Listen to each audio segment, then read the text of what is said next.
थांनाय 21 अक्ट'बरनिफ्राय 24 अक्ट'बरसिम दुर्गा फुजाया बे बोसोराव जोबोद गोजोन आरो गाजा गोमजायै खुंफुंजाबाय, जेराव बोथोराबो जेबो उसुबिदा होआलासै गोजोनै दैदेनलांबाय। दा बे बाराव बिमा लक्ष्मीखौ बरायनायनि सम। जों साफ्रोमबो सुबुं माहारियानो इसोर एबा नुवाथारि आनान गसाइखौ फोथायो, सिबियो, जिउआव माबा मोनसे खामानि मावलांनो बोर मोननायनि थाखाय। नाथाय आं बेखिनियाव बुंनांगोन, जों बर'फोरनि गेजेराव बे हिन्दु धोरोमारि फुजाखौ माखासेया फोथायो आरो माखासेया फोथाया। बे फुजाखौ फालिनांगौ बा फालिनाङा आं बेनि सायाव जेबो बुंनो थाङा। बे फुजाजों जों सरासनस्रा सुबुंफोरा मा मुलाम्फा, मा खहा आरो बे फुजानि गेजेरजों मा आबहावा समाजनि गेजेराव लाबोनो हायो बेखौसो सावरायनो नागिरदों।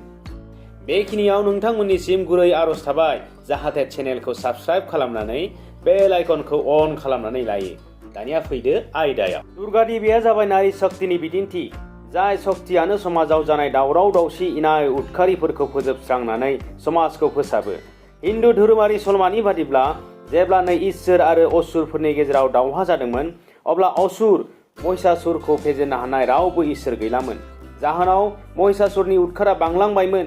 बेनि थाखायनो ब्रह्मा, बिष्णु आरो महादेब साथामबो लोगो नांनानै मोनजि आखाइ गोनां गोहोगोरा दुर्गा देबीखौ सोरजिना महिषासुरखौ फेजेननो दैथायहरो। बे लेखा दुर्गा देबीया उदखार महिषासुरखौ फोजोबस्रांनानै बुहुमाव सान्थि लाबोयो।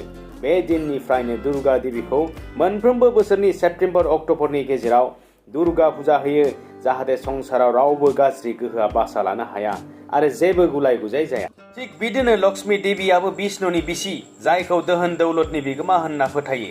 लक्ष्मी फुजानि बोथोराव फुजा होयोब्ला लक्ष्मीया जोंखौ अरायबो गोग्गो देहा, दोहोन दौलतजों बुंफबनाय समायना आरो गोजोन संसार होगोन बेखौ फोथायो।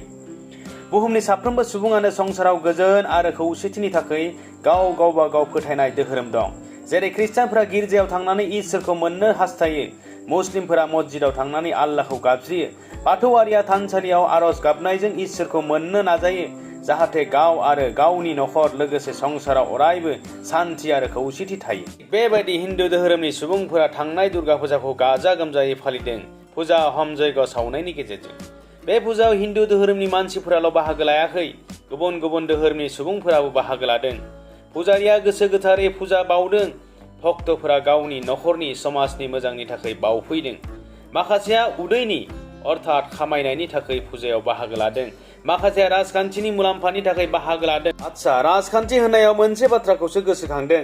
थांनाय फुजाफोरनि नुथायखौ नुयोब्ला जों दुर्गा मुर्तिखौ जेबो आंखाल गैयाजासे जोंगा मागा साजायनायखौ गुबुन बोसोरफोरनि बादिनो नुनो मोन्दों, जेबो डाउट गैया। नाथाय बेनिख्रुइबो साबसिन साजायदों सायनासालिखौ, जिहेतु गेदेर गेदेर राजखान्थिगिरिफोर फुजा मण्डपाव फैगोन, खुलुमनानै फैबाय थानाय इलेक्सननि थाखाय बोर बिफैगोन। बोर मोननायनि असिलायै दुर्गा फुजा कमिटिफोरनोबो नांगौ रोखोमनि दोहोन होलांगोन। ओंखायनो दुर्गा देबीनिख्रुइबो साबसिन साजायदों गिदिर गिदिर राजखान्थि नेताफोर जिरायग्रा आसनफोरखौ, जाहाथे जेबो उसुबिदा जाया। मानसिफोराबो जेराव राजखान्थि नेता फैयो बेयावसो बांसिन भिर जानायखौ नुनो मोन्दों। बे खाबुआवनो नेताफोराबो धोरोम बोसोनजों लोगोसे राजखान्थिनि बानिजों सासेया सासेखौ सोंखारिनाय आरो गाग्लोबनायखौ नुनो मोन्दों। बुंनो थाङोब्ला नेताफोरनि थाखाय बे बारनि दुर्गा फुजाया इलेक्सन केम्पेइन खालामनो जोबोद खाबु गोनां जादों। बेल' नङा, दुर्गा फुजा, लक्ष्मी फुजाफोरा जायफोर मुसुखा बानायग्रा मानसिफोर, बिथांमोना बेनि गेजेरजों माखासे रां आरजिनो खाबु मोनो। जायफोर पेन्डेल बानायग्रा मिस्ट्रि, डिजाइनारफोर, बिथांमोनाबो बे खाबुखौ लानो हायो। मेथाइ दखानदार, गलादार माखासेफोराबो मोजां बिजनेस खालामनाय सम होननानै दुर्गा फुजा, लक्ष्मी फुजाखौ नेनानै थायो। फेशन मुगा, गोदान मुगा हिसाबै गाननाय जोमनाय दखानदार, शपिं मलफोरनि बाथ्रायाथ' आलादाखा। दुर्गा फुजानि मुङाव गावनि गाननाय जोमनाय लानायनि अनगायै नखरनि साफ्रोमनोबो गोदान सि जोम बायना होनायनि हुदाया सोलिबोगासिनो। दासान्दि बयनिख्रुइबो साबसिन मोजां खामायग्रा बिजनेस प्लेटफर्मआनो जाबाय बिउटि पार्लार। गावनि गन्थङा हंलेयानो जाथों बा मोखाङा नानेखा बाफबनायानो जाथों, नांगौबा खानायफोरा बोरमा मेन्दानि बायदि गयरि गयरायानो जाथों, थेवबो दुर्गा फुजानि मुङाव बिउटि पार्लाराव हिन्जावफोरा खनसे हाबथारनानैसो गारो। नांगौब्ला बिसि फिसायजों दावराव दावसियानो जाथों, बाखि जियानो जा बिउटिशियानफोरा रां खामायनो हाब्लानो जाबाय। नाथाय दुर्गा फुजा, लक्ष्मी फुजानि मुङाव एसे एनै जौ लोंनानै उन्दै उन्दै सेंग्राफोरा मटर बाइकआव साथाम साब्रै जाबखोलायनानै सार्कासाव दिन्थिनाय बायदि हिरु दिन्थिनानै गारि दाब्रायनायासो गिथावना, गावनि थाखायबो आरो गुबुनफोरनि थाखायबो।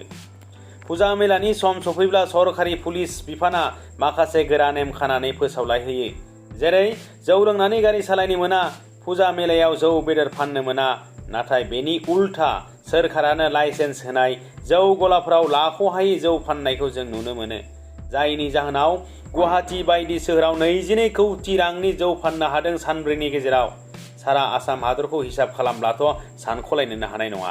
दा नोजोर होनांगौ बाथ्राया बेसो जे सारा आसामनि मानसिफोरानो बर' आरो गुबुन ट्राइबेल माहारिखौ जौ लोंखुग्रा होनना बदनाम होनो नागिरो।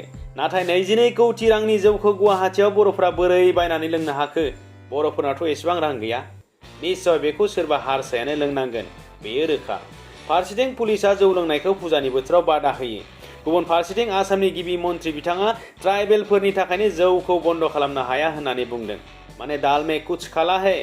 जौ फाननायावबो सरकारा लाब आरो जौ लोंना पुलिसजों हमजाब्लाबो सरकारा लाब। माने डाबल इनकाम। बेखायनो आं सानो जेरैबो जों बायदि सरासनस्रा सुबुंफोरा अरायबो खैफोद गोनां।